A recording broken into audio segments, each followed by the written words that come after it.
Hi, and welcome everyone to Ethereal Encounters Unveiled. Today we are broadcasting live on the United Public Radio Network and the UFO Paranormal Radio Network, 105.3 on the Gulf Coast and 107.7 FM in beautiful New Orleans. Hello, everyone. Welcome. We're so excited to have you here today. And as you just heard, we are broadcasting live on Ethereal Encounters Unveiled, as well as the United Public Radio Network and the UFO Paranormal Radio Network. Much thanks to them. You can find them on FM radio as well as all streaming services. So super excited for tonight's conversation.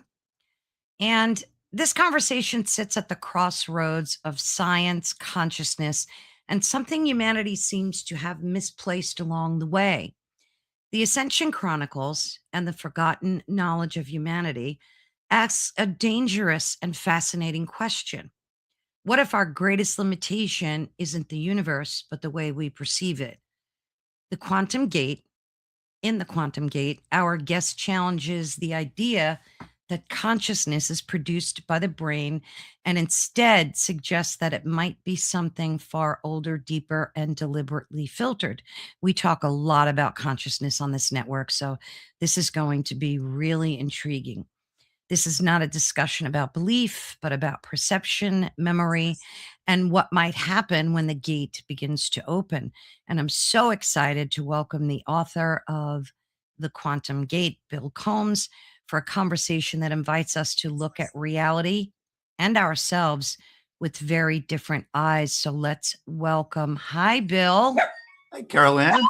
It's so good to see you. And of course, we have my little dog here barking up the storm. Oliver, calm down. Well, hello, Oliver. Yes.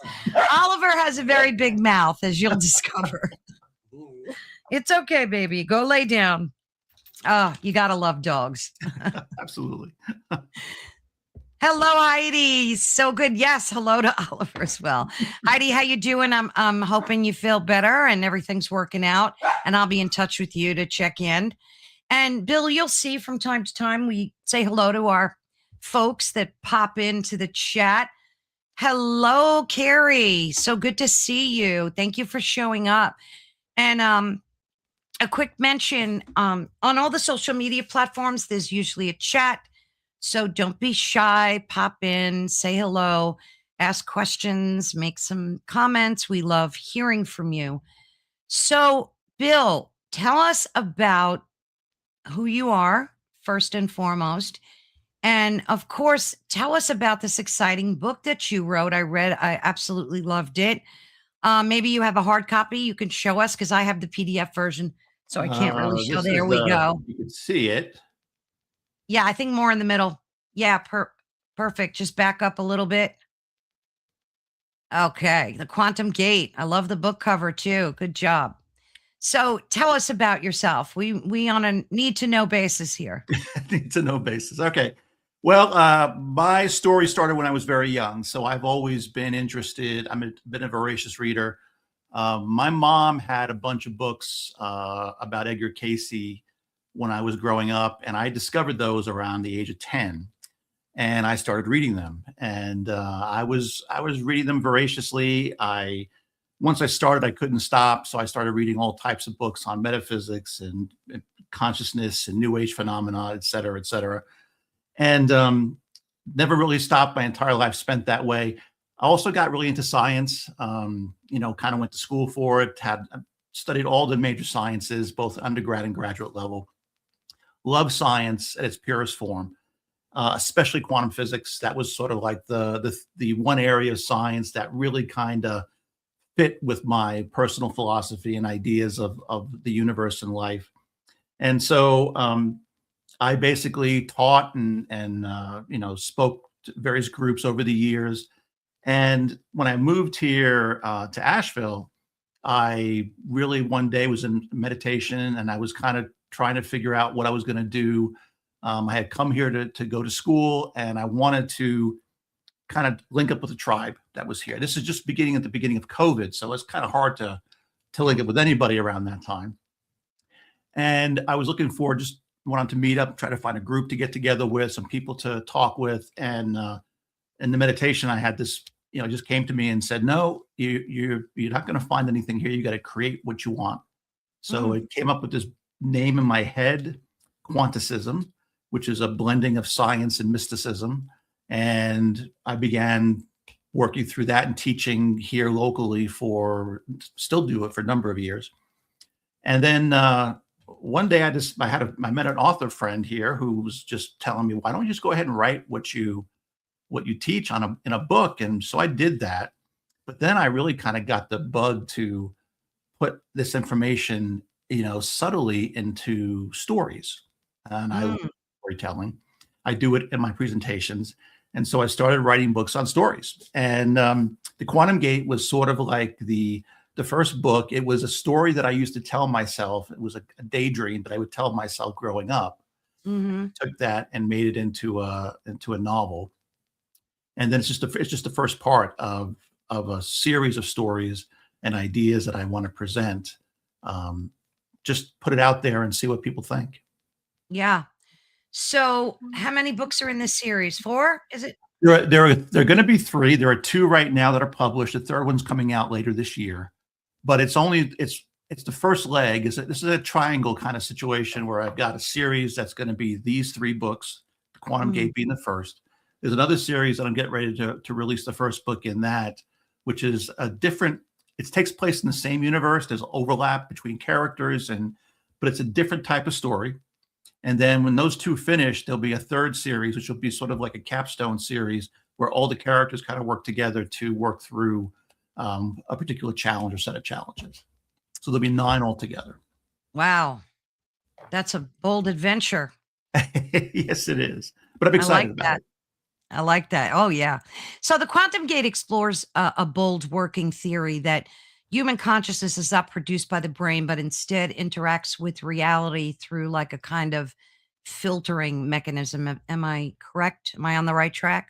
It's similar, yeah. I mean, in the Quantum Gate, I kind of posited the idea of consciousness was non-local to our human body, and that where it exists is kind of up for debate, and people there are literally thousands of people talking about this all the time, but it's not local to us. It's non-local. And therefore, one of the biggest challenges we have as human beings is trying to remember who we really are, what we really are. And we go through our challenges, our traumas, our successes all through life, and those things tend to have leave a mark. And in that book, the protagonist went through a very severe trauma when he lost his wife, and that's kind of what kickstarts him into this series of adventures that culminate with him finding what he's always sought, which was the legendary Hall of Records. Like the Akashic. Yeah, this is the Hall of Records that Edgar Cayce wrote about. So this is actually the physical sort of spiritual place that contains everything, all the records of our ancient civilizations, our past, that were never really part of our curriculum. Do you personally believe in these theories that are in the book? Are they reflections of what you believe on a spiritual level? Yeah, I do, and that's very much so. It's kind of who I am, and I just kind of try to pull those into stories in a way. I'm not there to preach or change anybody's mind. It's just putting stuff in there, and just my hope is that folks will read the book and at least be, I never thought of it that way. Yeah. Yeah, there is a lot of conversation we were just talking about consciousness yesterday, and a lot of the working theory as of late, from what I've been reading and talking to folks about, is that consciousness, you're right, doesn't exist within you or within the brain, but it's really external to us. And it kind of is a unifying force too. So we're all connected to consciousness, to the source, to the light, whatever verbiage you want to use. So now you're a man of science. what's the latest science on consciousness? I mean, I read things all the time. I know they weigh a person after they die, and they Yep. could see the Yep. body is fraction of a whatever lighter, and Yep. there's all that good stuff going on. So what say you about the connection to science and consciousness? In neuroscience today, it's kind of a split camp because there are many scientists who look at this and acknowledge the fact that consciousness is non-local. There's so Mhm. many individual observational things that kind of validate that idea. But because but also people will look at the like brain scans of somebody who's going through who's passed a near-death experience, for example. Great Yeah. example. They can look at the brain scans, and even though you don't see anything measured, they'll say, "Oh, yeah, something's going on anyway. It's just Mhm. really deep. You can't quite see it." So there are folks who are trying very hard to keep the existing paradigm and to insist and ignore other observational and some really good studies that show that consciousness is non-local. I mean, Mm. it's almost to the point of being more people are beginning to accept it, but for the most part, right now, there's still this debate. So I'm not going to say one way or the other where it's absolutely been proven. It hasn't been. It's still Yeah. debatable. However, I do believe that there is more information coming out every day, Oh, yeah. and I would hope, like everything else in science, I mean, science is a funny animal. When things kind of get ingrained in for a while, it takes a lot to move it and to move it forward, which is really the opposite of what science is supposed to be, which is, you observe, you see something different, you decide, well, maybe I'm not quite exactly right about this. Let me go Yeah. explore some more. But we don't do that because science is very ingrained. I mean, if we changed a fundamental feature, for Yeah. example, when I was in graduate school, we talked about epigenetics, Mm. and that theory came out in the early 90s, but even graduate level textbooks barely mentioned it in 2022. Yeah. So it just takes a very long time for us to shift gears. Yeah, I agree. And it's sad because science, um, we rely on science and the scientific method.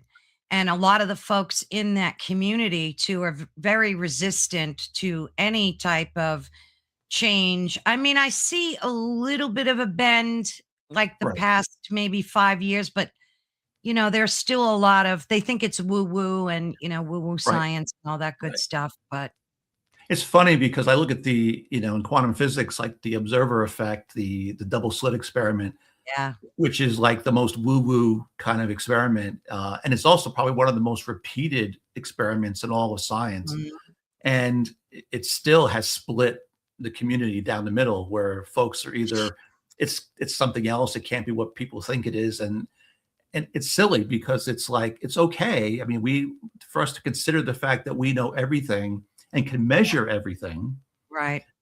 is just kind of bordering on arrogance. It really is. I love that, premise, that theory, the observer effect. It's, a whole particle and waves kinda thing, and it makes so much sense, Yep. like, to me, I guess it does, especially, being in this industry.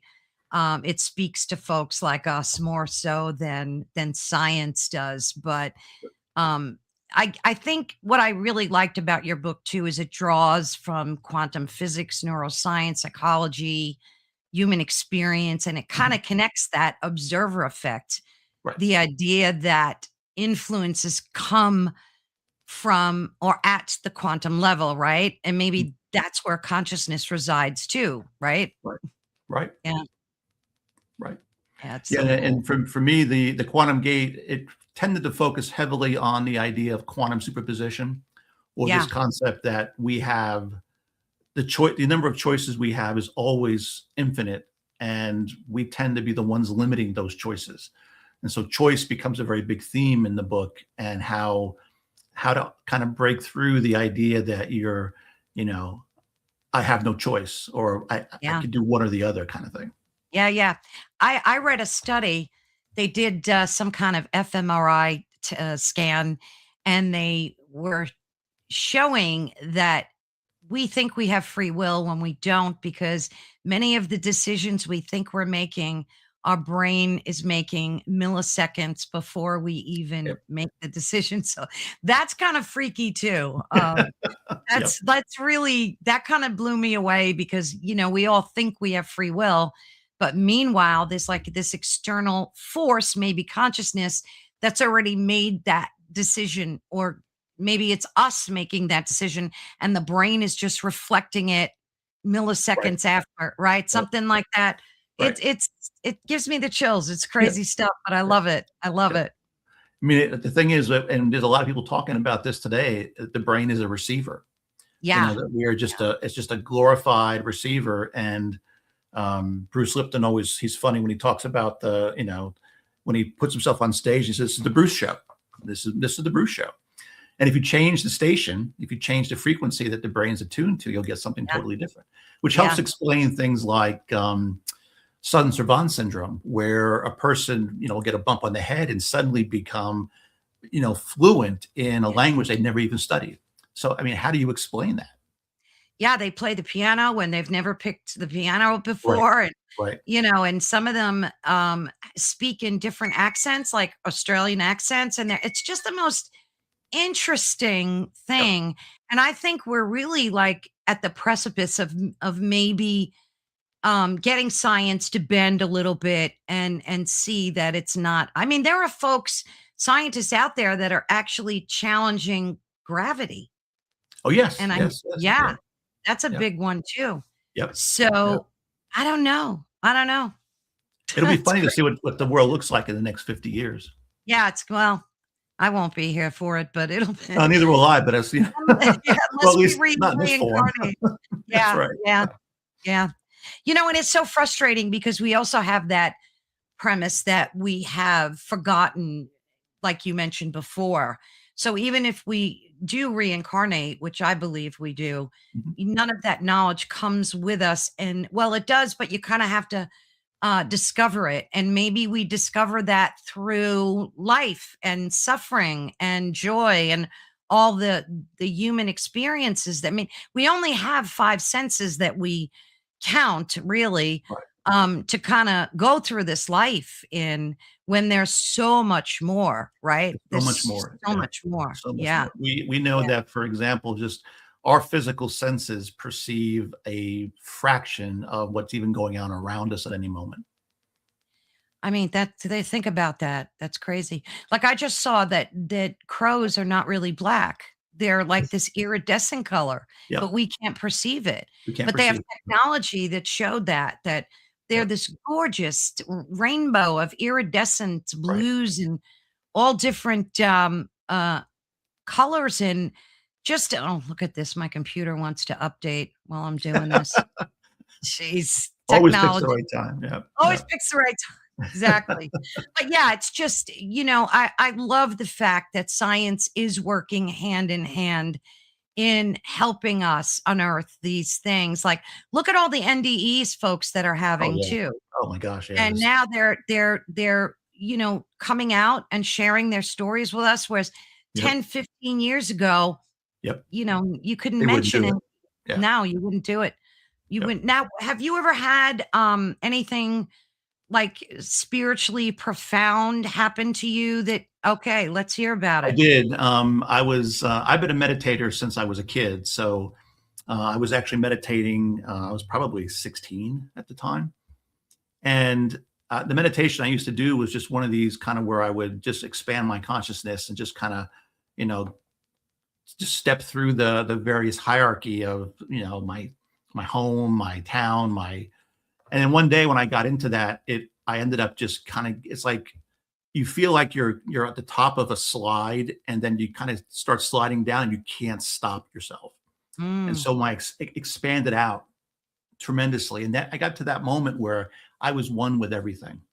I saw, understood, felt everything. And it was one of those amazing nanoseconds because as soon as my brain was registering what was happening, and I said, "Oh, wow, it was gone." Yeah. It was just gone that fast. But that moment changed me. Oh, I, yeah. uh, I totally became a different person after that moment. Um, it's hard for me to get angry or upset. I see people's perspective even if they're being unreasonable, you know, it's like I kind of see where it's coming from. And obviously you don't want to let yourself be battered by somebody, but at the same time, I sympathize and definitely have compassion for what they're doing and what they're going through. Yeah, it does change you. Absolutely, for sure. I could relate to that in a big way because when I was about 15, 16, I was reading Cosmic Consciousness by Buck on my front porch. And I had a very similar experience happen while I was reading this one paragraph. I felt like I was shot into this euphoric Yep. state of Yep. being, kind of very similar to that. And Yep. I kept rereading the same passage thinking that it would happen again, but it never It did. does. Yeah, it never It does. Yeah. never does. But it was very interesting and it does change you. It Yep. does absolutely change you. Yep. Is that the only experience that you had? Do you have any I've had a other? couple more. I've had a couple just spontaneous, you know, just love and just overwhelming love for people. I mean, of all places, coming back from the DMV, which you would think, you know, it's not exactly the, Yeah. but I was coming Nice. back from the DMV and just driving, and I just suddenly my heart exploded, and I was just, you know, feeling this euphoria, and for everybody and everything, and it was just this amazing feeling, and it lasted probably 5 or 10 minutes, Oh, wow. and it was great. I mean, it was like, you know, it was the best thing in the world. I felt like $1 million after that. Yeah, that's a blessing. It is, Now, and then, you know, meditating for me is a daily practice, and because of that, I'll have different experiences. Timelessness is something I'm very used to. I go through that. I'll get visions and ideas and downloads all the time, and that's a lot of times, you know, when I was writing the Quantum Gate, the very first version of that, I was a little too preachy in the book. I was trying to push ideas, and I was getting a lot of pushback from, you know, people who were reviewing it for me. And I sat down in meditation, and I invited the characters to come and sit with me and speak and tell me mm, their story. And they did. And these were different stories. And I took those stories that they told me, and that's what I wrote and updated for the next draft. oh, wow. That's the version you have right now. Yeah. The version that before Yeah. the other version, you know, nobody wanted to read that. Is that right? Did your publisher tell you that, or was it just feedback from? Just feedback from friends and family. Yeah. Yeah. So they felt it was too Too preachy? preachy. Yeah. It didn't have it was more, they said it was too, you know, trying to textbooky kind of thing. So, Yeah. and Yeah.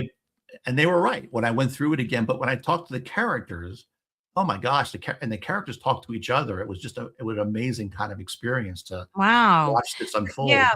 It almost sounds like spirit guides were kind of guiding you through the characters Yeah. themselves. Yep. Yeah. But, Yep. I see a place for that other kind of book too, maybe in your world. Yep. I Um, wrote that too, then. That's what I did. I oh, ended did up you? writing that. Yeah. Yeah, I I wrote definitely I see have two that. nonfiction books out there, and they both basically talk about the philosophical, scientific aspects where I could be preachy. So it's Yeah, okay. yeah, yeah. Preachy is good sometimes. Sometimes, yeah, It's yeah. funny, I picked up on that, instantly just by talking to you that that book is in your in your future, shortly. That'll be interesting and fun to read for sure. Yep. Um, I got let's see, there's 2 out right now. The 3rd book, I have a series of 5 that I talk about when I talk about this uplift model. So I have those coming out. Those are all nonfiction, spiritual, nice. new age, spiritual growth kind of books. Yeah. Oh, I love reading those. Yeah. Yeah, there's always something, juicy that you can pick out of them, Yep. as as for a growth kinda shadow work kinda thing. Yep. Exactly. So I Exactly. have to ask you, we have all this love and light that we appreciate in our lives, but on the flip side of that, we know that there's yin and yang, there's lightness and dark, and how do you deal with that aspect of the world? Seeing life the way that you do now, how do you deal with the darkness?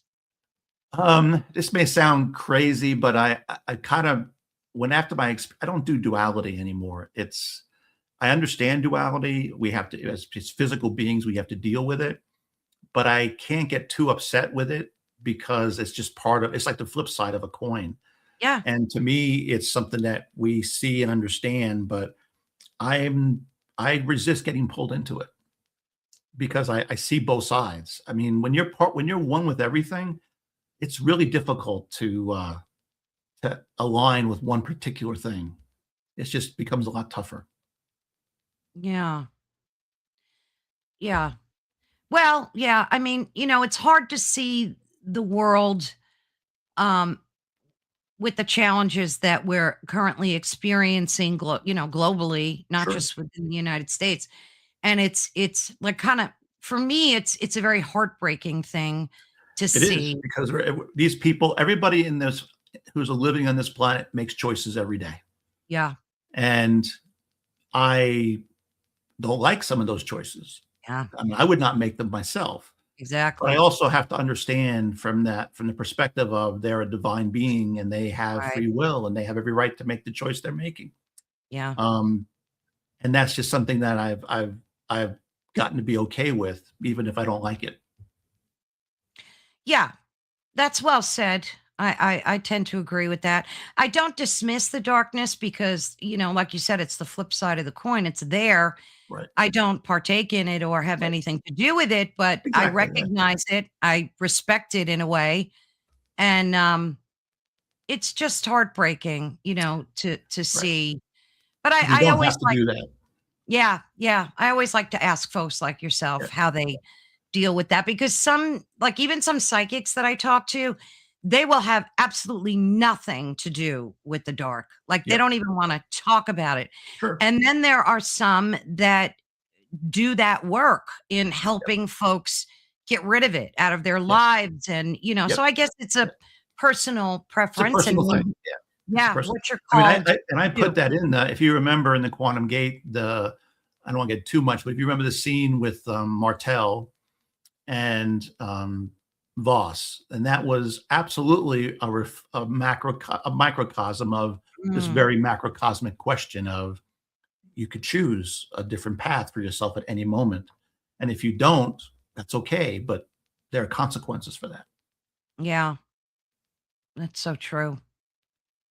So, it's interesting too, because I loved how you used grief as like a catapult. Mhm. Um, and I was able to very much relate to that as my husband passed away 4 years ago, Oh, I'm and that sorry. did No, thank you, but no, that does catapult you into a whole absolutely. different level, and Yep, so does any other, unfortunate experience that whether it's divorce or losing any loved one or even moving. I mean, sure, yeah, moving for some people is very traumatic, losing yep, a pet, I mean, yep.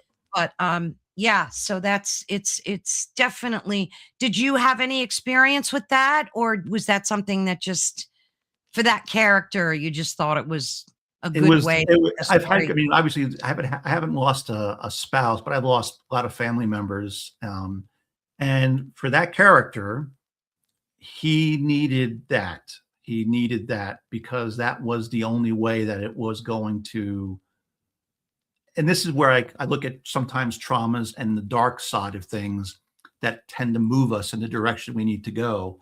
And it's not because I feel like it's the only way to move us, but it's the way that tends to be the most successful with human beings. And so Yeah, this was his way to kind of get him moving in the right direction. yeah.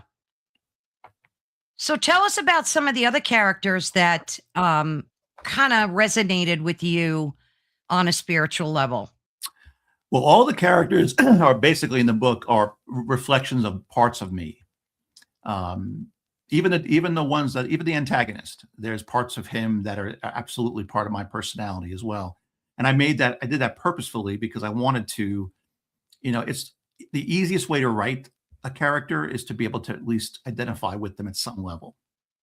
And so with Ethan, he represented me as the person who was science and spirituality and trying to reconcile the two and study the two, and he was ridiculed because he was too much on the woo side by his scientific peers, but he wasn't enough for other folks, so he kind of fell in this kind of in between space. His Mm, daughter, who, as a result of the trauma of losing her mother and his wife, and because he effectively abandoned her as a result of that, she mm, became the antithesis of who he was. So she became fully grounded in the sciences and didn't care about anything that was not measurable, verifiable. She married a doctor. She made all these things that you would, really Yeah. structure thing, totally opposite of who he was. But it was made sense because it was her way of um, dealing with the loss of her mother and the loss of her father at the same time. Yeah.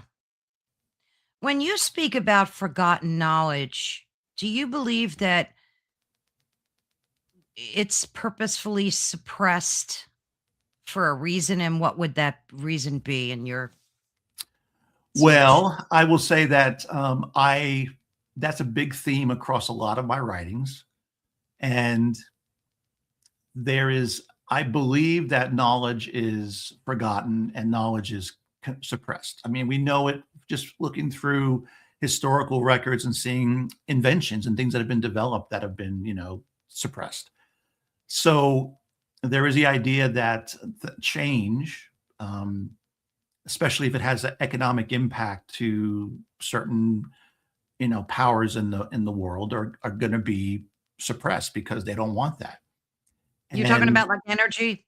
yeah, energy, I mean, all types of things. But knowledge about who we are and what we are, and I always tell a story that I've heard years ago about people look at ourselves as human beings as we're just biological systems that just Mm, we're random. We're basically we got lucky. The dice we got lucky at the dice roll and we became this living civilization. yeah. And when you look at the math behind that and what the odds are, it becomes absurd. Yeah. The metaphor I use is the Rubik's cube. And if you mixed the Rubik's cube up, you gave it to a blind person, and you asked that person to make a random move every second. How long would it take to, by chance, basically get the Rubik's cube back to a set state? Yeah. Good luck with that. And people would tell me, oh, maybe 20 minutes or an hour, a year, 10 years. The Yeah. answer actually is about 2.5 trillion years Yeah. to get the cube back to its state. And since the universe itself is only about 15 billion years old, it's about 150 universal lifetimes for that cube to get back to state. Now, I ask everybody, well, is the Rubik's cube more complex than a single cell? And the answer is no. A single Yeah. cell is vastly more complex, and it's how it works in its systems. And so I say, what are the odds then of a cell and developing, and a human being developing? It's even worse than the Rubik's cube being solved by somebody who's blind.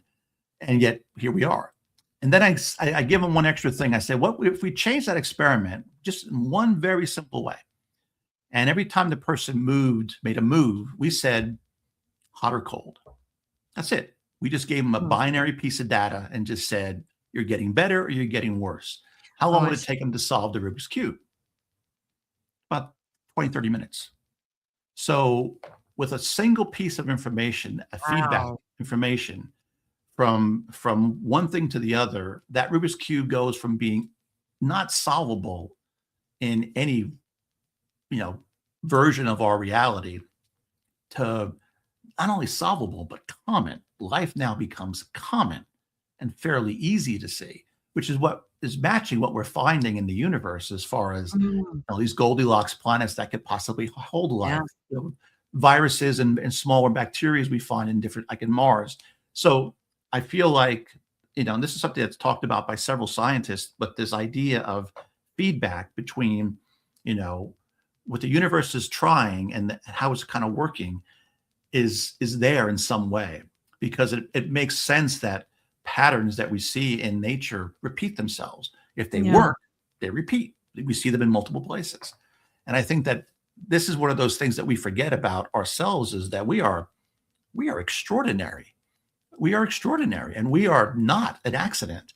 We are something very special, and our memory and who we are and what we are is something that is our birthright. We just have to work to remember it. I really like that. Isn't that like the Fibonacci in nature where? Yeah. Oh yeah. Many areas of the Fibonacci. Right? Plants, I mean, all types, shells, all types of things. Yes. Yeah. Yeah. Yeah. Yeah, that alone is kind of mind blowing when you Mind think blowing. about Yeah. it, Yeah. right? Yeah. And it's one of those things where in science, to me, it's, these are the awe moments. You look at these things and you're like, wow, this should really move us to look at things differently. But it doesn't, because we just tend to dismiss it as coincidence, random act. And that's really, I think we're doing ourselves and life a disservice. But isn't that cognitive dissonance in and of itself where It people is. And just, yeah, in many ways it can be. Yeah. Yeah. People can't accept that idea and they just refuse to acknowledge it. Our brains have this default mode network, and we're kind of used to doing things a certain way and seeing things a certain way, and our brains tend to keep us in that particular that lane and not let us go too far out of it you unless know, we it's, push. yeah, right. It's so interesting because it's like once you see it, there's no going back. It's kind of No like going Neo back. with the red pill and the blue pill, right? Right. It's like once you take that pill, that red pill, there's no going back. And then you really like that spark that it changes everything the way you perceive the world. Like, Everything. I Yes. can't look at the news anymore because Nope. it's all just propaganda Yep. fake, all of Yep. it from It both is. sides, Yeah. from Yeah. both sides. For both sides. Absolutely. Yeah, Yeah. absolutely. It's just pitting side against Right. side. And I mean, I like to see if the world blew up, so I'll put the news on a little bit. Yes. That's I always want nice. yeah, just check out, see who blew up who. Yep. But, other than that, I just have zero patience for it because, like I said, once you start to see the truth in things, and there are truths in things, There are. because some people say, "Oh, there's no one truth." No, there are truths in things. And once you see them, there's just no going back. And There's the the biggest world. truth we can find is we look within. When we look within, we will see things and find things that are just amazing. Muggle news. Yes, I Absolutely. love it. Yeah, Yeah. absolutely. Yes, natural laws. Yep. Liebercast was a bonsoir, dear. He was a guest on my show once, and we talked about shadow work and stuff. It Yep. was great. Love it. Speaking of shadow work, I mean, you've obviously are a very spiritual, educated human. Do you still feel that there are a lot of things, hi Mort, that you need to work on via shadow work for Oh, yourself? oh my gosh, Yeah. yes. Yeah, absolutely. I don't think when you come into this life, um, just going through the process of living and dealing with folks, you would kind of pick up some baggage along the way. Yeah, you do. And the beautiful thing about the working on shadow work is you're aware of it. So you Yeah. know it's there. You can watch it when it flares. You can work on trying to get past it. And whenever you can kind of work through something, it's a wonderful victory for because you basically have taken that programming that we all get stuck with when we're young, and we've kind of removed it. And that's powerful stuff there. Mm. Yeah, because trauma, Oh whether it's yeah. childhood or We all adult have trauma. that. We all have it. Oh Yeah. gosh, yeah. I don't think there's a living soul on the planet without it in some form or the next. And the thing that I think we need to forgive ourselves for and talk about remembering, is that we're human. Mhm. I mean, we are living a spiritual existence, but we're human. Bottom line, we're just a bunch of meat bags when it comes down to it. And I think we need to forgive ourselves for a Yep. lot of the things that we do and say. Yep. But like you said, it's knowing them and saying, "Wow, I need to learn from that." Like Yep. that's the whole game, right? That's the Don't you whole think? game, right? That's it. Yeah, that's the Just whole game. having that metacognition to be aware of Yes, what's going on in metacognition. your life being able to see yourself and take a step back, even when you're reacting to Yes, something that, why am I reacting to this? right. Okay to react, but at least you're aware of it and you can figure out, okay, let's peel some layers and see where this is going. Exactly. Yeah, Exactly. I don't, like I said, I think to the day I leave this planet, I will be working on that stuff. So Yeah. No, that's good. It's part of our evolution too, to be Yes. able to do that. Does religion play a part in your life, uh, or has it ever at any point? Yeah, I was raised Methodist, got into but then we became Episcopal. For a while there, I was a Wiccan high priest. So religious ideas have contributed to my life in a significant way. I consider myself right now to be more of a Taoist Buddhist as far as spirituality goes, and Mm, it's really my own personal flavor. I mean, I feel like all of us have, when we walk the earth enough, we kind of developed our own sense of what feels right and what doesn't, and it absolutely. changes. I mean, one of the biggest things that I'm a big proponent of is never let a worldview become rigid. I mean, you have to be able to basically be okay with questioning your worldview and questioning everything you believe and being Yeah. willing to change it, even if it seems a little bit painful or unpleasant. Um, um, I'm interested to hear a little more about the Wiccan thing, if you don't mind. Sure. I've spoken to a lot of Wiccans, pagans, witches, and it's so interesting because I always say they get and got such a bad rap. Right away they attach the word Satanism to them, Yeah, and it's the furthest thing from the it truth. is. Yeah, it is. Yeah. They don't even believe in Satan. So it's I got into it when I was married to my first wife many, many years ago. She was already part of Wicca, and we decided to create a coven. And so, I went through the process with her. I've already studied a lot of different philosophies and magical systems, so it wasn't a big stretch for me. But it was a different type of perspective. I mean, this is a Mm. much more natural, kind of religious kind of idea. And so it went through this process. We ran the coven for about 15 years. Oh, wow. We trained people. We would basically meet 2 or 3 days a week with classes for different degrees within Wicca. I wrote a lot of the classes because I had a lot of background in certain things. She wrote a lot from her background, and we just enjoyed that process of creating this working group, and it was wonderful. I had a great experience with it, but I also felt that it was people started looking to us for answers, and Mm, I'm a big proponent of, I can tell you my perspective from my right, experience, but right. ultimately those answers got to come from you, Yeah, and from within. And that sometimes, that people don't like to hear that sometimes. yeah. Well, yeah, people want the easy way out. They want to be Yes. told what to believe, Right. and that's part of the problem right there. Instead of digging their heels into the dirt and kind of figuring life Yeah. out, Yeah. they want to read a book and get the answers, Right. and there are no answers in any book. I Nope. mean, Nope. no, no, Just different ways of thinking or right? trying something on. It's like sets of clothes. Let me just try this hat on and see how that feels for a while. Exactly, yeah. So what made you step out of that? What was it, that whole reason that you That was stepped part away of it, from? but we ended up moving, across Oh, country, so that kinda really put a damper on things, and we ended up shutting it down. And then over time, she and I just ended up splitting. So, and then I kind of was gravitating more towards, spirituality from, a science and mystical perspective, Taoist Buddhism. That's why I came to Asheville. I ended up wanting to go to acupuncture school here and learning mm. about that system. So it was just kind of a better fit for me just to kind of step away from it. Still have a Oh, ton of nice. respect for it, love it, have, but it Yeah. wasn't for me, it wasn't my path anymore. Right. Yeah, and it changes. Our paths change all the time. Yeah. So, yeah, it's a beautiful thing actually when it does that.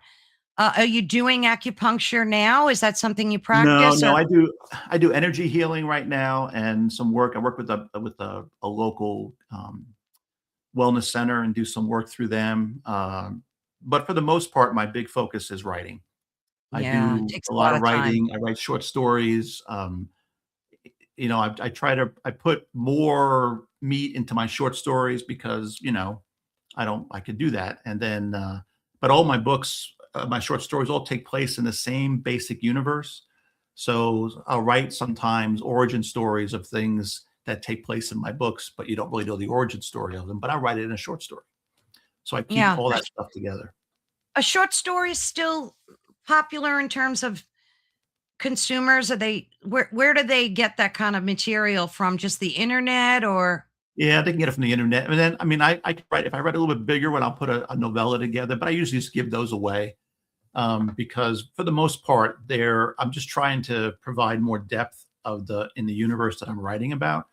And, I've written probably 3, 4, maybe 500 pages of background lore from my books. I mean, I created an Atlantean language from scratch. So Oh it's my all of these goodness. things are part of this. So it's like it's a very deep and complex system, and it's only beginning to unfold. People are just seeing the kind of the tip of the iceberg right now, but it gets much deeper as you go forward with it. Mm.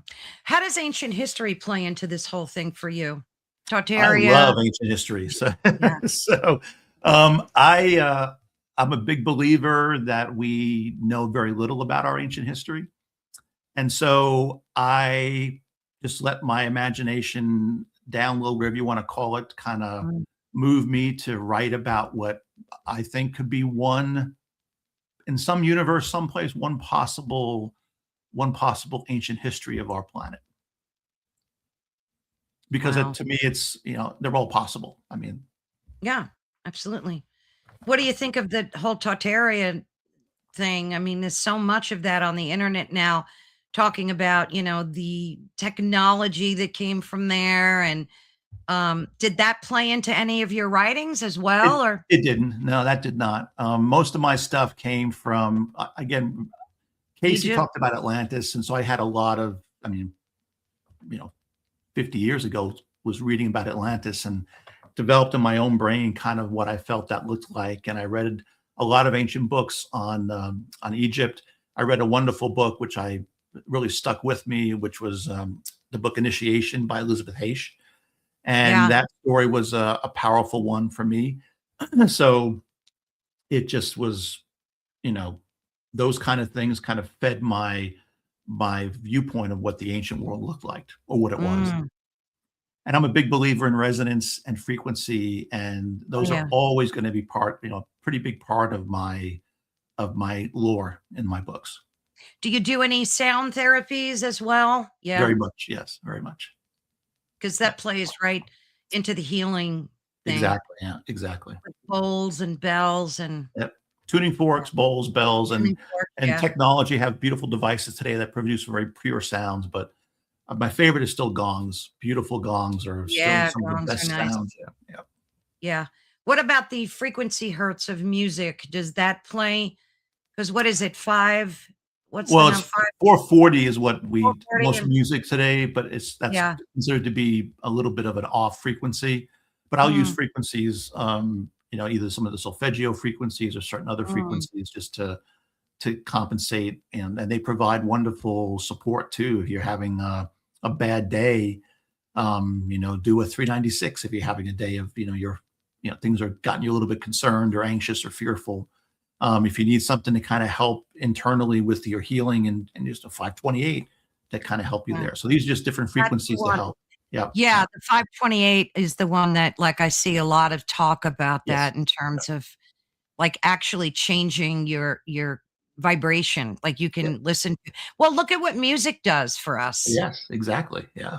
So, Yeah. and again, that plays both into think of how you can hear a song and it can put you in this dark place immediately, maybe Yep. something that took place in your past. And, Yep. and it's interesting because it almost feels good. It almost feels like a good pain while you're listening to the song. And Yep. then when it's over, you kind of just move like right Yep. out of it. It's it's Right. it's like a healing modality, It can really. be, yeah, and Yeah, it just and the opposite could happen too. You could be in a really bad, grumpy mood and listen to a certain piece of music and exactly. feel totally transformed in 3 Yeah, it minutes. uplifts you. Yeah. Well, and I think too that all comes from words are really magic, Yes, they hence are. spelling, right? Yep, The yep, spelling. yep, Sometimes they put these things like right in our faces and we yep. just don't we We don't just see them. refuse. They hide in Right. plain sight. I mean, they just hide in plain sight. Exactly. Like movies, they Yep, tell us the truth about so much, yep, and there's so many people. It's so interesting how, like you can watch a movie and see it in a completely different light than the person you're sitting next to.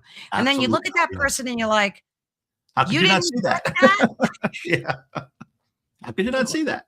Yeah, yeah. Yeah. There's amazing things in movies, and that's one of the reasons why I think I decided to write, was because, you know, when a person's reading a book that's a nonfiction book, their brain is really wired to filter everything coming in, and they're thinking strongly about every little phrase and idea. But when they're reading a book, their imagination, they're kind of visualizing what this is going on in the story. They're kind of reliving it. It removes that conscious filter, and Yeah. ideas can get in there that normally wouldn't get in there. And those ideas can then, plant a seed for people. So I have Absolutely. found people who read my book to be, I never thought of it that way. That's a unique way of looking at it. And that's really what I want to do, is just have people who are open to it, but haven't quite can't get past that default mode network of that their analytical brain, and just say, what if the world looked just like this? Mm. What would that And mean? you think reading propels a person into that universe, right? Stories, Faster yes, than, can do that. yeah. Stories do that. Stories, yeah. Yeah, Well, we're creatures, that came from campfire absolutely. stories. Yep, yep. Um, and it's so interesting because I remember learning, back in school, in college, that reading is such an unnatural thing for humans. If you think about it, it really Sure. is. It's a Yeah, it's a learned, disciplined, yeah. what would you call it? What would you call reading? A tool or a It's a tool, skill? yeah, it's a tool, and it What actually is. There's a guy on the internet who did a beautiful, um, discussion about the how we as human beings have been altered by how we've consumed media and how we consumed information.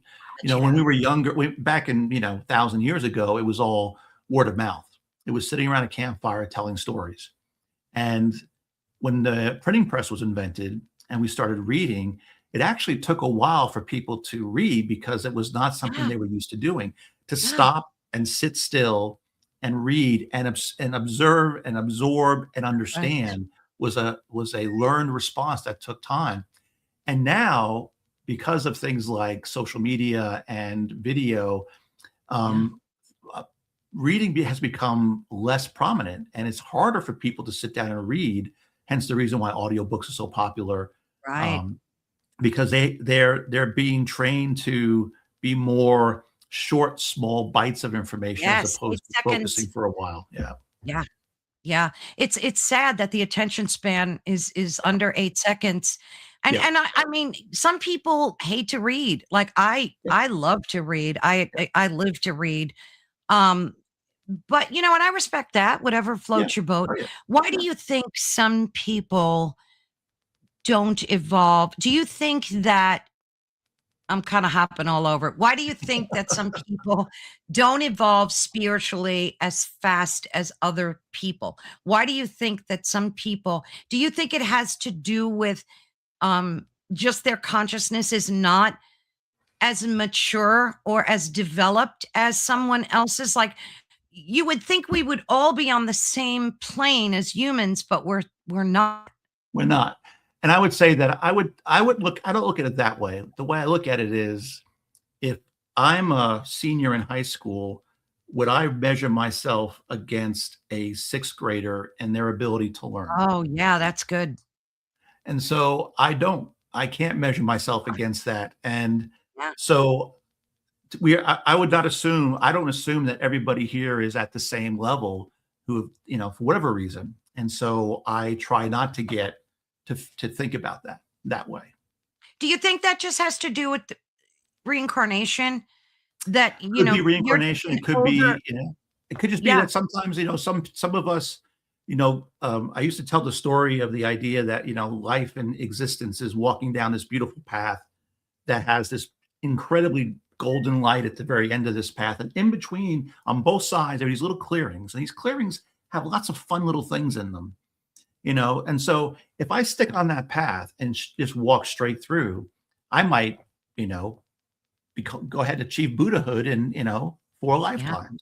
But most of us are like kids, and when we see things going on inside, we kind of go off into to these clearings and we hang Yeah, around and play in there for a while because they're fun. And we can play in there exactly. for years. We can play there for decades, even lifetimes. Yeah, And then yeah, eventually we come back out to the path.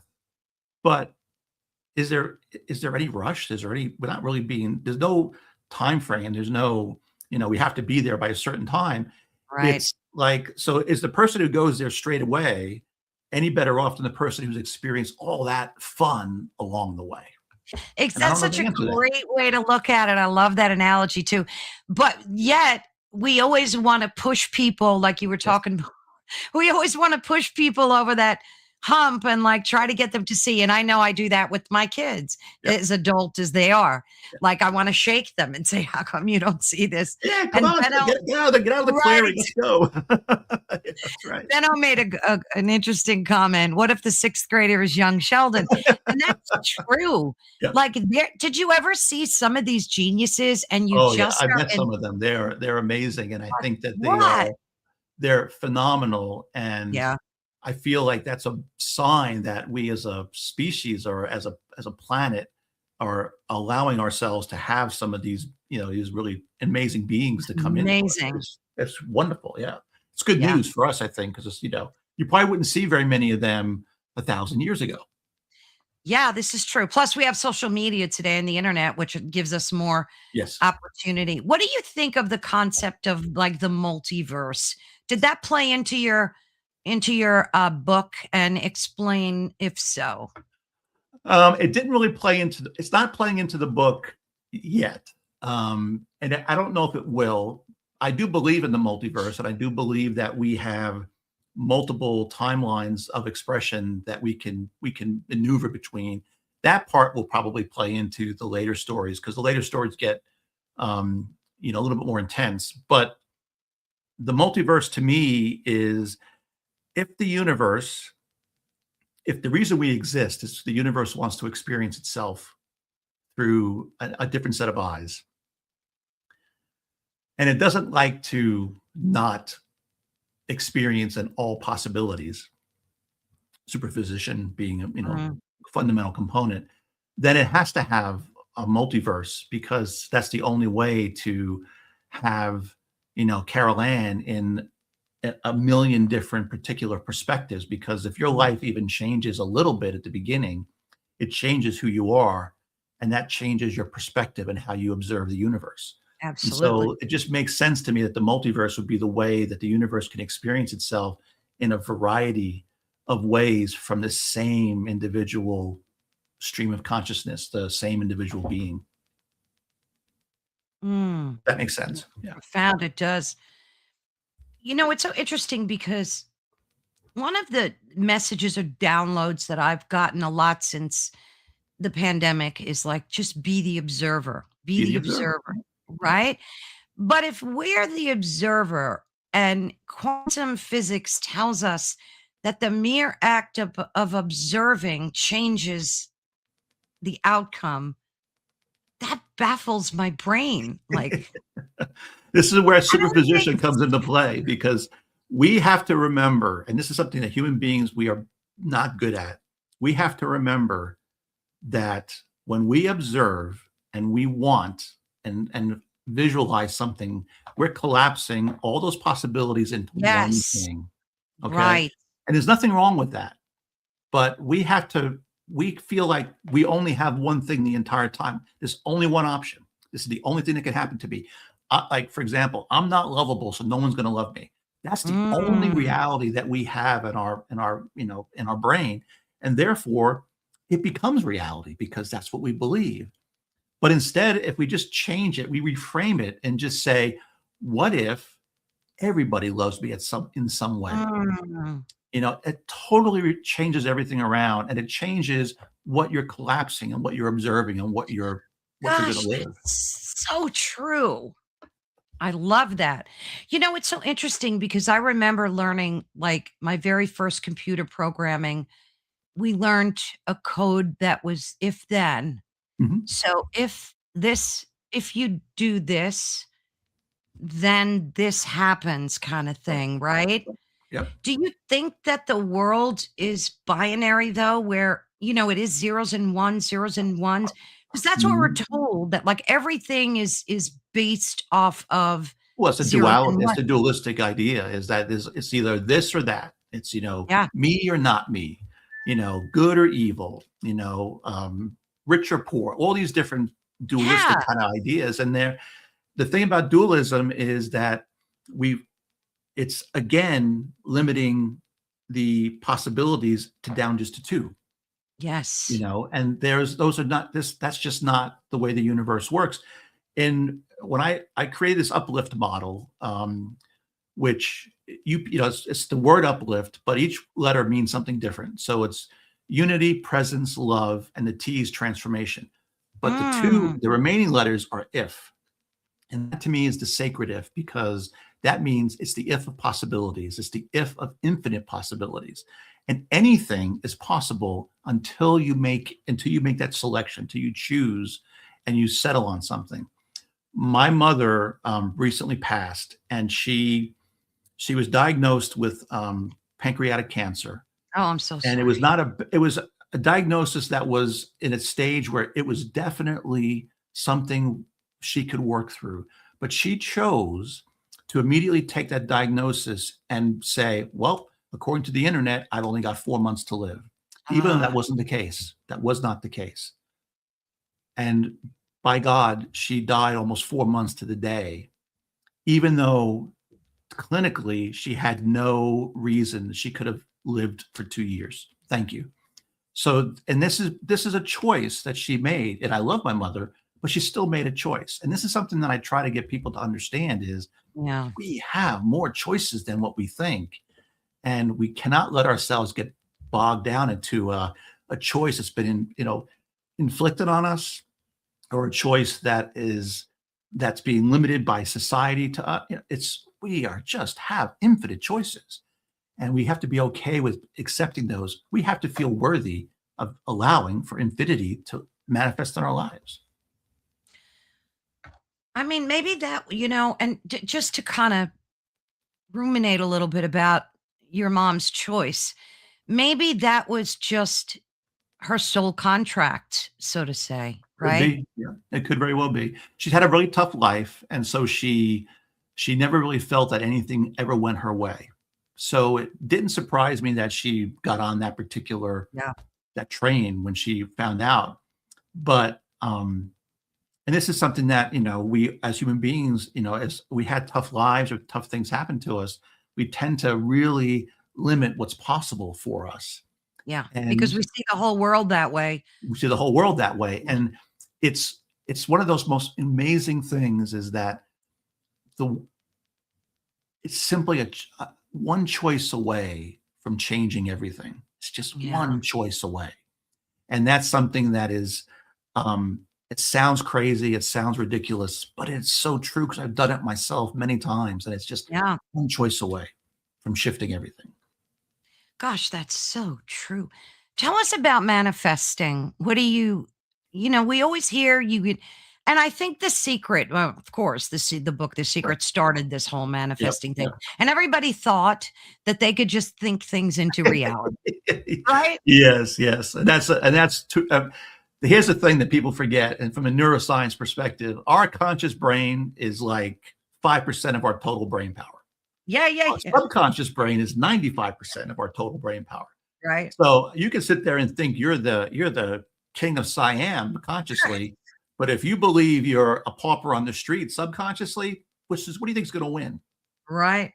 And so we have got ourselves caught up in this idea of positive thinking, which is nothing wrong with that. It's a part of it.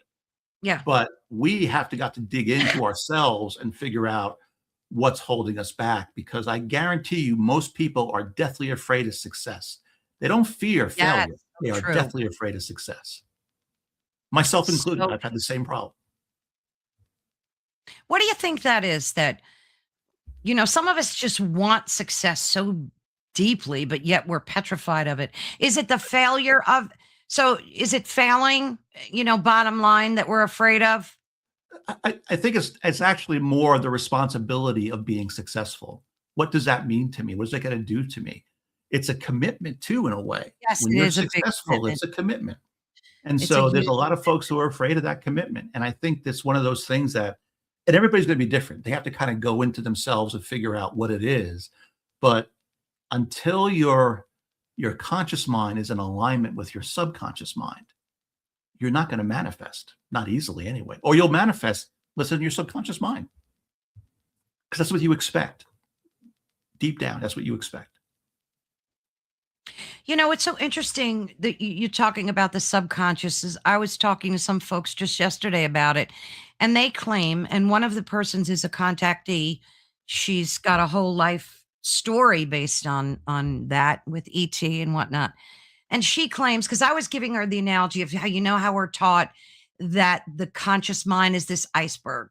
Mhm. And, there's like one third of it that we see, and the Yep. whole rest of it Yep. is the subconscious. And she's like, no, there's no subconscious. It's really all of consciousness. And there's no subconsciousness. It's that we have to like tap into it. Everybody's got different theories about the subconscious. What about you? I think I mean, I understand where she's coming from on that. The subconscious, though, I consider it those things that we're not aware of. So you could give it Yeah, whatever name you want to. It could be part of right. the conscious mind, but we're unaware of those things. And if we're aware of them, we tend to ignore them because they're not pleasant, to think about. So we just have to be aware of the fact that we have things that we think about ourselves, about the world, about each other, that we are not aware of. And those are powerful things because when every part of our body, when we're awake, we think, oh yeah, we're wonderful. But really and truly, if you look underneath the surface, that's not what we think at all. And so wherever that resides, we can debate that. That's not it. But to me, it's still there. We are not feeling that way, not truly. And to try to say that consciously we can simply fix that, I think is the reason why a lot of folks fail in manifesting, because we're telling them just think this way and everything will be fine. Yes. And never bother going within and figuring out what's holding them back. And that's simply So important. absolutely. So consciousness, like here's that iceberg, right? And there's the Yep. tiny little piece of it, Yep. our conscious mind, and therein resides things like short-term memory, Yep. logical Yep. reasoning, and all of those things. And then the subconscious mind, which is the big, huge Yep. 95% of that, right? Yep. So all of the things, Bill, emotional reactions, our Yep. long-term memory, habits and addictions, fight or flight response, Yep. all these things that are subconscious, right? How do you think we can integrate them? Because that's a tough one. Meditation is a thing I've always recommended for people, and it's one of those things that everybody hates. Yeah, And I've heard every excuse under the sun, but yeah. it's one of those things everybody hates because our society, our bodies are trained to move and do. We're human Mm, doings. We're not human beings, and we're just trying to do, and to sit for an hour, even 20 minutes, just 20 minutes, to sit for 20 minutes and actually face parts of yourself you don't want to face is not an easy thing to do. However, I will tell everybody that ever asks me, if you can do it, make it a habit, you will find yourself changing in ways you have no idea. It is a mm. profound change in somebody if you do it for a year. And I mean, I've done it. I've been meditating now for almost 40 years. And I can Wow. tell you that it makes an amazing difference in my ability to handle things that go on in the world, things that go on with myself and my life. Um, and it always allows me to come back to center and to a positive perspective on things much faster than if I wasn't doing that. And when I want to manifest, I work to align both my inner and my outer, my sub and my conscious mind. And then when I do that, I can manifest. I can manifest a new job. I can whatever I want, I can manifest. But if I'm not in alignment, nothing happens. So explain what an alignment means. My to folks. subconscious, if I'm saying to myself, I want this amazing, let's go relationships. Those are fun. I want this amazing person. I want to meet an amazing person. But if deep down inside, I don't feel worthy of being in a Gotcha. relationship with somebody who loves me for who I am, for what I am, then how am I going to ever meet somebody in the outer world there if I don't believe it's possible in the inner world? Yeah, that's a great example. And we just have to figure out, and it's not, I'm not saying it's easy. Please understand, I'm not saying it's easy. It's work, but it's work that can be fun and joyful. And it's one of those things that you can't go into it in 2 weeks and say, well, damn it, nothing's changed for me, I'm going to quit. No, this is one of those things that is a lifelong lifestyle that It you have is. to get into that habit. And I promise you, if you do, your life will change. And so much goes along with that too. I think people, need to do a lot of shadow work every day and go to therapy maybe. I mean, whatever works for you to get Whatever works past for the them. Yep, trauma, yep, whatever works, yep. you do. And Carrie said here, and it's interesting because she said, better yet, stare at yourself in the mirror and talk to your soul through your eyes. That's a tough thing to do. It is. I've done that a few times Yep, when I've gotten like angry at myself. I yep, would I would do that little, thing yep, where I talk to myself in the mirror, and looking at your own eyes is like it's not the easiest thing yep. to Do that, do. yeah, do that in the mirror and tell yourself 10 times that you love yourself. Yeah, exactly. So, I mean, the people will sit there, that's easy. No, it's not. Look in the mirror and tell yourself that you love yourself and feel it. And that's a powerful thing. But yes, that's incredible right there. Just any kind of work where you're looking at yourself and seeing yourself it's kind of puts things right in front of you, and you'll see all the flaws, you'll remember all the things you don't like about yourself, and that's where you have to kind of get over. Yeah. Absolutely. Benno, you do like looking at yourself. You have to tell yourself, look in the mirror. Tell Yep. yourself you love looking at yourself. Don't use Yep. those negative words. Yep. It's so interesting because what's that doctor's name? Emoto, I think, who Yeah. did the Yep. water. Emoto. Yep. Yep. Emoto. That Yep. alone should be taught in every school. Like, I Yeah. think Yeah. Absolutely. And the work of Veda Austin, who's kind of piggybacked off of his stuff, and what she's shown in water has just I been saw that too. The phenomenal. shapes. Is she the Yeah, one the that shapes showed in it? the ice. That's Yep. Yep. mind Yep, blowing. yep, yep, and it tells you Mind just how blowing. powerful our emotions are, and how powerful words are, and how energy is in everything. It is. And from the energy, Bill, the vibration of that is how do we benefit by so like you walk in a room and you meet people and you can either shut down, right? Yep, Or yep, you can emit that energy and yep, vibrate to other people yep, the positive, beautiful yep, things about yourself. yep. So again, it's a choice, right? That you're It's a choice. making Yep, at it's a that choice. moment. Yeah. Yep. How do you work with vibration? Obviously, we know you use sound. Other way you use meditation. I mean, I love to give folks good tips out there on how to do that. Sounds is really good. Music is great. Yeah. So for me, if my vibration is falling for whatever reason, I will listen to music, listen to sounds, watch a comedy, watch comedies Oh, that I that's really love. great. That changes Laugh, because everything. laughter is really powerful. Yes. It does amazing. Just smiling does amazing things for your demeanor and your mood. Scent is great. If you have incense or essential oils, Oh, those are powerful yeah. as well. Very powerful to do. So, and I'm a big fan of shotgunning it. So, if you're stuck in the doldrums, throw everything you can at it. Everything Yeah. you can at it. And I guarantee you that, one or two of these things will get you out of it. And for me, if I get into a bad space for whatever reason, I can usually get out of it within a couple hours by just doing that stuff.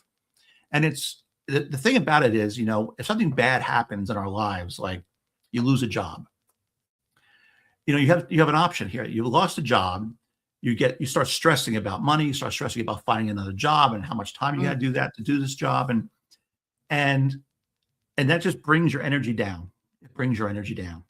Oh, And yeah. so Instantly. now the process, not only because it's the same process, whether you're, however you feel about it, it's the same process.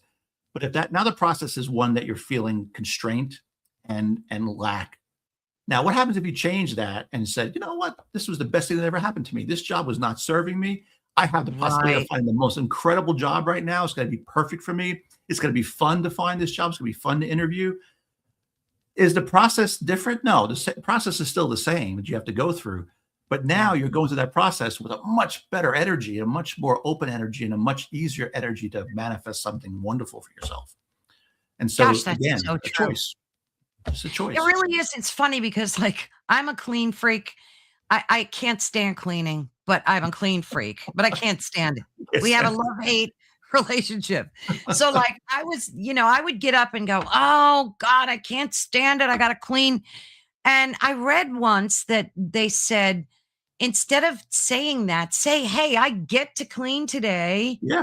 Yeah. I am so lucky I actually get to clean." And it really does change Yeah. your headspace. It It does. It truly totally changes your does. headspace. And I'm not It saying you're really going to be successful every time. Don't beat right. yourself up if some days you just can't seem to manage that. But try every time, because the days you do, it'll Absolutely. just keep telling you and reinforcing, you know what? If I just shift my mindset, it changes everything. Gosh, that's so true. What do you hope? What's your greatest hope out of writing this book and your series of books to give to folks? What's the greatest hope that you, other than book sales? I mean, we all want book sales, right? Sure. That's a given.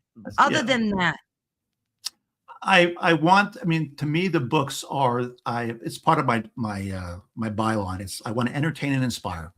So I wanted mm, people to enjoy the story just for the story's sake. If you just love the story, it was just a fun thriller to kind of participate in. But I also want the story to inspire in some way. It could be anything. It could be small, it could be big, it doesn't matter. It's just, can it shift your mindset a little bit? Could it make you question something or being open to something new? That's all I want.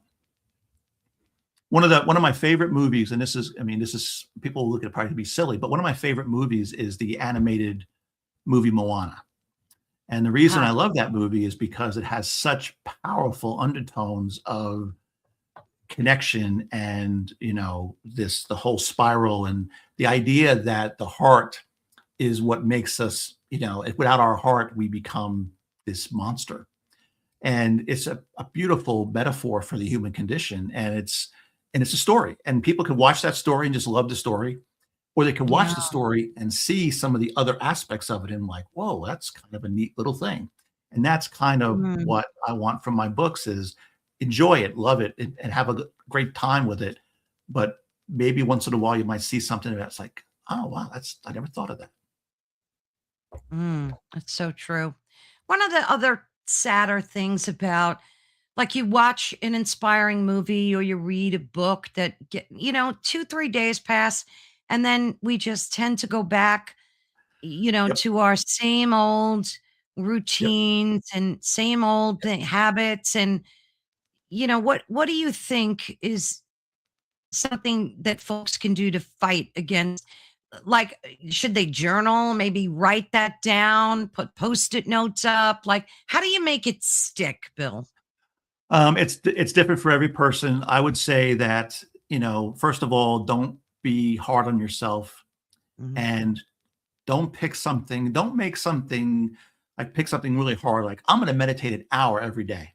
I guarantee you, if you haven't done it before, you're going to do it for a couple days and then something's going to come up because if we're not used to doing something, our physical bodies are going to rebel against us doing anything different. It will Right. just rebel. So find something and do it and make it small and do it and stick with it. Make it a commitment to do it, whether it's getting up in the morning and looking in the mirror and saying, I love you 3 times. That's it. Just do that. If it is meditating, maybe it's just meditating for 5 minutes, Right. a day, 5 minutes. So I'm a big proponent of finding one change, making it a small change, and really Mm. making it part of your life and then increasing from there. Oh, I love that. That's great advice. Now, do you teach any courses? I mean, I'm on, let's do this. Let's show folks your website. I always like to do that with my guests because a lot of work goes into websites, and I think that it's a nice thing to tout, right? So Yep. you have a mailing list, which by golly, I'm going to make sure I join that. Um, do you have any courses or anything that you plan or have here, or is this just a place for your books? I don't do courses. I do them locally here. So I teach a lot of folks locally here, and I'll have like events. But I tried to do courses, and it wasn't working the way I wanted it to. So I write, and then I go ahead and do my teachings here locally.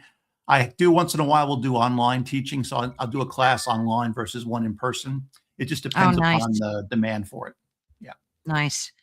Now we could get your books on Amazon as well, right? You I can, yeah, mean, you can get them on Amazon. You can get them through my website. Either works. I have to say this is a very reasonable price too. Yeah, Um, yeah, which is nice that of yeah. And course that we have bundle's good through 2 more days. so it's a special going on right now. Yeah, special going on right now. Yeah, Wonderful, wonderful. Yeah, and of course we have the banner running across the screen so folks I can appreciate that. Thank you. find you, of course, at billcombs.com. So what's you have this third book coming out now or that you're working on? What's the I'm actually premise working of on the three book? different books right now. I've Wow, how got do you do that? I bounce back and forth between them, and it's actually kind of great because if I get tired of working on one, I can work on another one. But I've So what do got you do? Do you outline yes, like a outline everything. chapter? Yep. Outline it. I outline this, the outline for the chapter, the scenes outlines are done separately. So what I have book 3 of the Ascension Chronicles, which is going to come out probably around mid-year, give Mm, or take a month. But I want to get book 1 of my 21st Century Merlin series out because that's and then both of these series are connected together. You'll see characters from both in each series, and that's why. And they are very different story arcs, but they're related story arcs. mm. And so I put them together for that.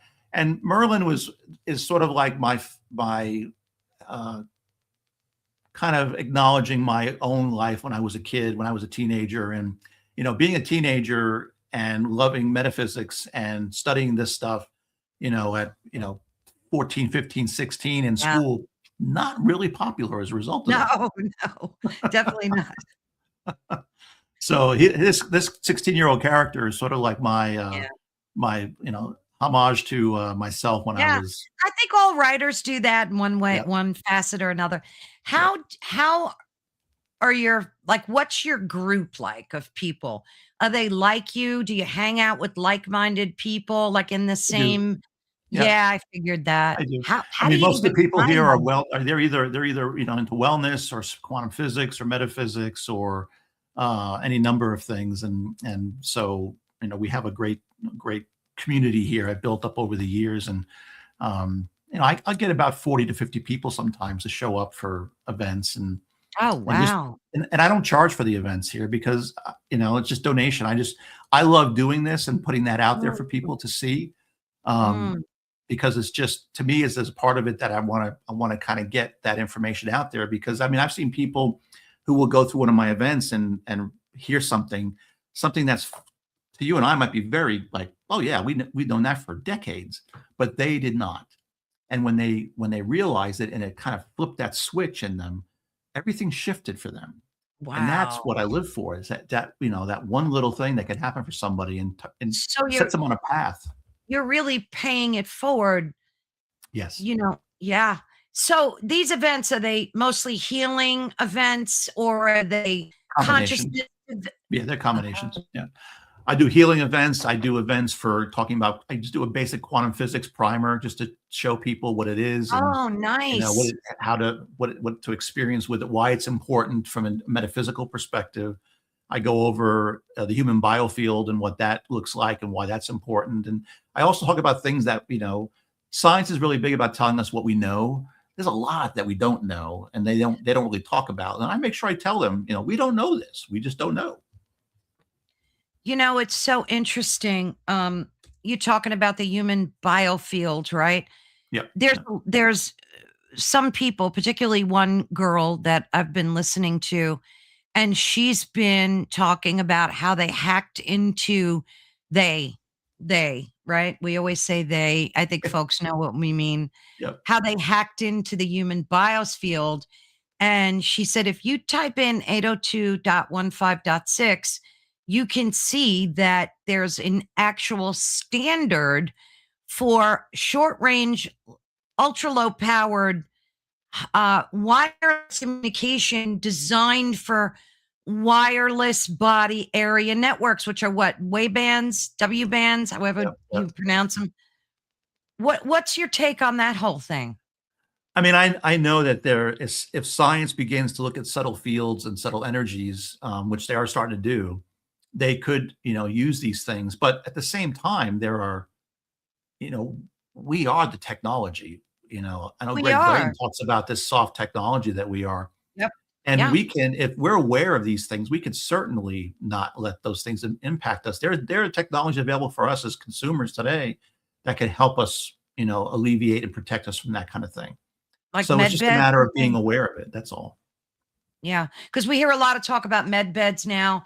And Yeah, then some medbed. Yeah, people are saying med beds don't really exist. And it's like, I don't know, but it's just so interesting to me to think. And there, I've seen patents, government sure. patents showing that they use the wide body area network for technology to, they use us as like vessels, I guess, Yep. for technology. And that's like so offensive because we didn't agree to that. Like, No, no. But again, at some level, we did. And this is something that we have to take a assessment of ourselves and realize if we live in this time and space, and when this stuff is going on, we kind of gave permission for this to happen, unless we mm, figure out that it's happening and we choose to pull ourselves out of it. But it's, if we're here now, why would we come here if we knew this existed?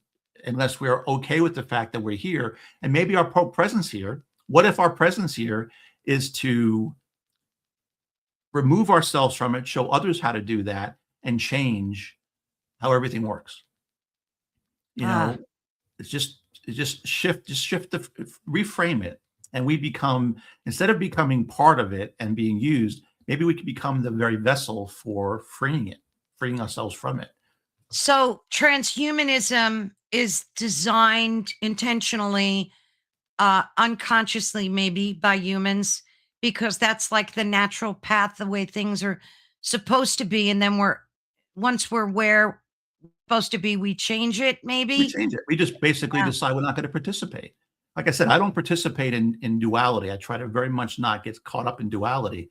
And so transhumanism, I'm not interested in adjusting my biological software. I Mm, like my biological software. It works really well. exactly. So Right. I don't really need anything. But now I do acknowledge that in some cases it could be extraordinarily life-changing for people. A person who's paralyzed who could now actually Yeah. walk as a result of that, I would never say you can't have that. Yeah. But like everything else, human beings always want to control and Yeah. limit. And that's just because and it's all based on fear, It because is. it's fear of losing what they have, fear of their whatever it is. And so, and we know that, hurt people hurt people. So we have, these people who have power, who are fearful and who've been hurt. And we have to just be aware and set our boundaries, pull ourselves out of it. But ultimately, we still have to look at with them compassion, because they're still part of source. They're no different than we are. Mm. They're just really confused and trying to control their environment in the only way they know how. Gosh, that's so true. And if you look at like Elon Musk, he, made these chips and they're there for exactly what you said. Let the blind see, let the, Right. paralyzed walk. So yada, yada. Right. Right. And then all of a sudden now he wants to mass produce them and let anybody, even though they don't have any physical problems, embed a brain chip in their skull. And, to me, that's like, that's over the top. It's over the top. Yeah. Yeah. It's I so mean, over the top. I can't wait to see what the health insurance companies want to do for covering that. So, That's such a good point. But, I would imagine they would be on board if it would prevent, because they're into preventative medicine, Yeah, healthcare yeah. companies. Which Like is big funny time. because they're into and I worked for a health insurance company for a long time, There you go. and they're into preventative medicine, except when it actually is cheap and free and works. Right. Yeah, like if it's, neuropathic or some kind of homeopathic, Yep, yep. then that's a no-go. That's It's a a no-go, no-go. right? Yep, yeah, Yeah, it's a that's no-go. definitely I a always no-go. find it to be very humorous when I work for these folks, and I actually taught lunches for people about how to do, uh, you know, living with homeopathic, naturopathic ways, and you'd be surprised. Everybody who works in these companies are really interested in that kind of stuff, but they won't touch it, at a corporate level, which is always a fun thing.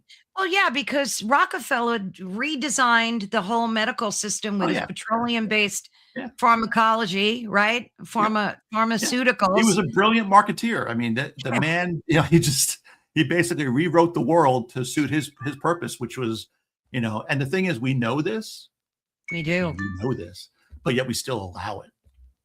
We And do. again, there's a part of us that we're complicit in a way Yeah. because it's cognitive dissonance. We can't quite wrap our head around how we let this happen or how it could have happened. And Yeah. so we have to get to that point of getting past that as a society before it changes. Yeah. I mean, I think we're seeing it with Kennedy's work Sure. changing, Yeah, sure. a lot of the foods in the food Yeah. pyramid. And it's funny because now I don't, 99% of the time when I'm shopping, I pick it up and I go, are there GMOs in here? Like, is there corn Yeah. syrup in here? I'm like constantly, and I feel good doing that. Um, and I think it's definitely a step in the right direction in terms of look at what they're doing. Europe has great food. You could eat pasta there and not actually feel like a Yep. bloated whale, Yep. Yep. like Yeah, the ingredient here. list is very different. Yeah, when I traveled Yeah, over it there, it was really is. funny to look at those ingredients and say, "Wow, how come I don't have that over at my place?" Exactly. And the red dye, like I stopped eating candy Yeah, because it's filled with loaded that. with crap. Yeah, yep, yep, totally filled with that. Everything is yellow dye, red dye, blue dye, green dye. And Yep, it's just, and I used to like candy. yeah, So yeah. it's like, it's such You have to find a bummer. good candy, or I'm a big chocolate fan, but I always try to eat just pure cacao chocolate. Exactly. Yeah, Find the good stuff. It's just yeah, some good stuff out there, like ice cream, Haagen-Dazs. It's 4 ingredients. yep, Like, yep. you don't need If you can 18 pronounce the ingredients. ingredients and there's only 4 of them, you're usually okay. You're good to go. Yeah. So true. It's so true. So what would you like to tell folks in closing about why they should read your books? I mean, I loved it and I highlighted a bunch of stuff that like resonated with me that I want to go back to. That's why I like PDFs because I'm a big highlighter, so Yep. I can just go Good highlighting. crazy. Yep. Yeah. But what would you like folks to know why they should read your books? Well, I would say that my books they serve two purposes. First, they're just fun stories, and there's stories that are grand in scope. And like I said, I've put together hundreds of pages of information, and I have thousands of pages planned to write about. So it's a grand story. It's a wonderful story, but it's also a story that has a little bit of feel to it of trying to deal with some of the challenges that we deal with in our real world are Mm, reflected in my stories too. And I put some interesting ways of handling those things in there. mm, And they're just kind of my ideas to put out there and not to change anybody's mind or anything. But, first and foremost, have fun with the story. And if you learn yeah. something that's interesting that you want to go pursue, that is awesome. That is, and that's so well said. And again, you can check out Bill's work at billcombs.com. That's COMB as in boy, S for folks that are listening. And Bill, I would absolutely, first I want to say you should record your workshops and put them on your website because I would love to attend. Too bad I live a few states away from you, but we don't have anything like that around here, unfortunately. So maybe someday you can be inspired, record them so that we Sure. can enjoy them too. That would be brilliant. Yep. And I would love for you to come back. Sure. I'd love to. When is your next book coming out? Let's see. The Merlin book will be out, I'm hoping April. Oh, Well, would you email me and let me know, Sure. and then we could schedule you back in? I would Sure. love to read that and Yeah. have a big discussion about that as Awesome. well. Yeah. Love I would love magic. to. I Awesome love stuff. Yes, and my magic is totally different than other magic in this book. That's even more of a surprise. Yeah. Wonderful. I'm gonna look forward to that, Bill. Awesome. Thank you, Caroline. It's been a Thank you pleasure. so much. Such a blessing getting to meet you and speak with you. All right. Thank you so much, and have a great rest of your day. And goodbye, everybody. Thank you. Bye. Talk to you soon, dear. Bye-bye. Well, that was a blast. So much fun. I loved learning from him. Oh my gosh, I would love to attend one of his workshops. They sound amazing. He's such a plethora of knowledge and he just exudes everything you just saw wonderfulness. So, thank you all for tuning in. You've been listening to Ethereal Encounters Unveiled, and we are live on United Public Radio Network and the UFO Paranormal Radio Network, which is 105.3 on the Gulf Coast, 107.7 FM in New Orleans. So, as we bring this conversation to a close, what lingers is not a set of answers, as Bill said, but it's a deeper awareness of the questions themselves, which I love. Always ask the questions. And these questions are about consciousness, perception, and the knowledge that humanity may have forgotten rather than lost. Think about that, right? The Quantum Gate and the Ascension Chronicles invites us to reconsider where the boundaries of reality truly lie and whether those boundaries exist for protection, for growth, or for remembering who we are, which I love. My sincere thanks to Bill Combs for sharing his insights, his courage to explore the edges of thought and consciousness, and his willingness to challenge how we understand consciousness and our place in the universe. And to everyone listening, may this conversation stay with you, not as a conclusion, but maybe as an opening. And thank you all in the chat. Yes, we love hearing from you. Yes, it's the right questions. Thank you so much, Carrie.